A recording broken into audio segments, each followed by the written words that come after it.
öyle bir seremoni olmayacak. O zaman Umut eve gelinceye gelirse eğer, o zaman Dilek evde çekecek o resimleri. Kuaförde değil, evde çekecek o zaman. O bütün hazırlıkları. Tabii. Evde çekecek. Tabii o giyinecek, hazırlanacak, o çiçekler evin içinde gezecek. Evinden gelin çıkacak ya, evinden gelin çıkacak ya. Ondan sonra önce o beyaz elbiseyle çiçeklerde evde dolanır. Pozlarını verdirir, senin kendi evinden çıkacak ya anasının evinden. Anladın mı? Salonda, oturma odasında, burada resimler böyle gezinirken evin içinde o şak resimlerini alır. Anladın mı? Anasının evinde. Sonra işte yani git gel daha iyi, tabii ki daha iyi. Tabii ki oraya git gel zaman kaybı. Direkt eve gelir, hem zaman kaybı olmaz. O kadar olur. Çok daha iyi. Diyorum ya, ev zaman hem şeye de kolay olur. Ondan sonra bence cumartesi görelim. Olan ne yapmış, bizi şey yapsın, yönlendirsin. Bizi oraya hayır demeden önce, yani yanlış bir şey yapmayalım. Hani taş yapalım derken göz çıkarmıyor. Video klipse, Nisan'cığım video klipse, onu desek ki kıza, onu da yapar, onu da koydurturuz. Ne ki video klip dediğim? Benim PowerPoint yaptığım gibi çekiyor, resimlerden tak koyacak, klip haline getirecek. Bu kadar basit. Flash, ne o? Şey gibi, o standart şey.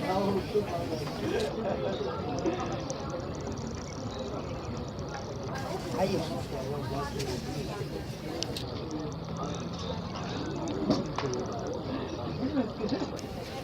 Yok hayatım. Haberin niye ben Evet.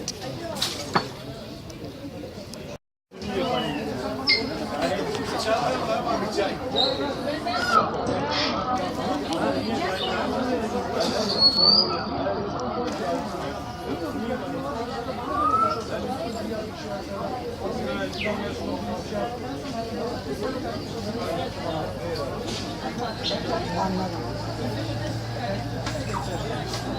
He.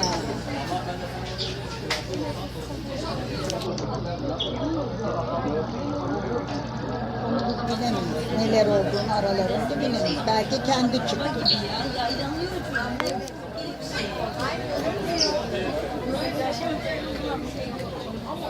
Evet.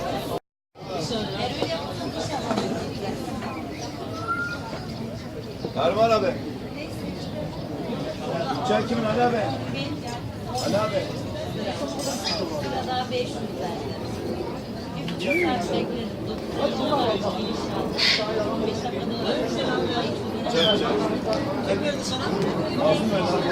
Aa, 5 tane çay fişi ver. Kim? Umut. Ana.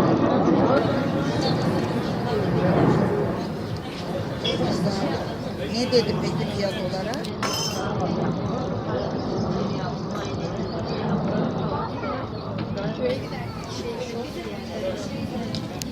Saçlar da olsun.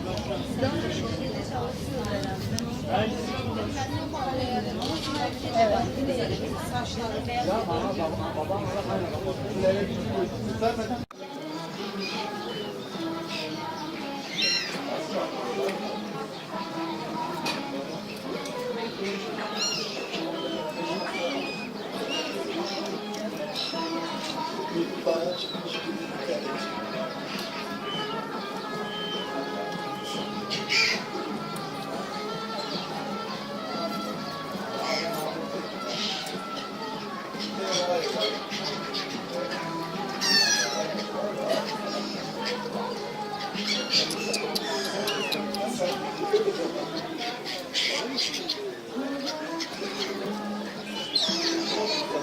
Tehlikeli iş yapıyorsun. Elinden bir kopsa o telefon şeye gider, suya gider.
İyi.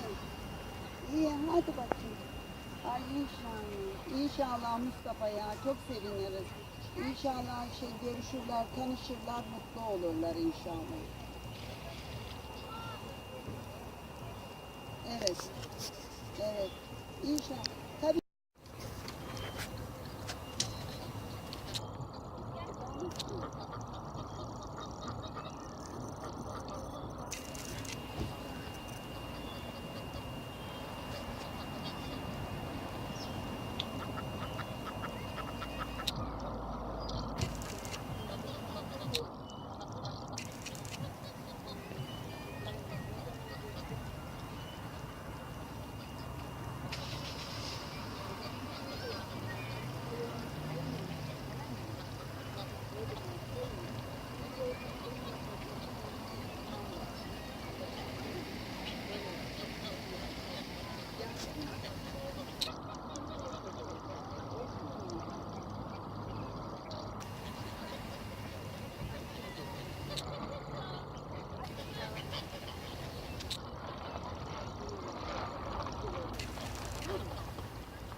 Ondan çıkıyor. Başka hiç kimse sormuyor. Öbürleri yağmur. Karabiber. Uçu.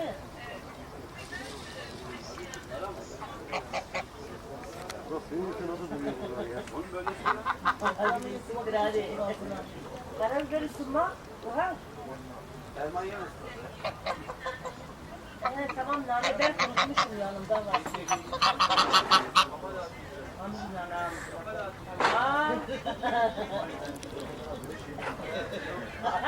Değil mi?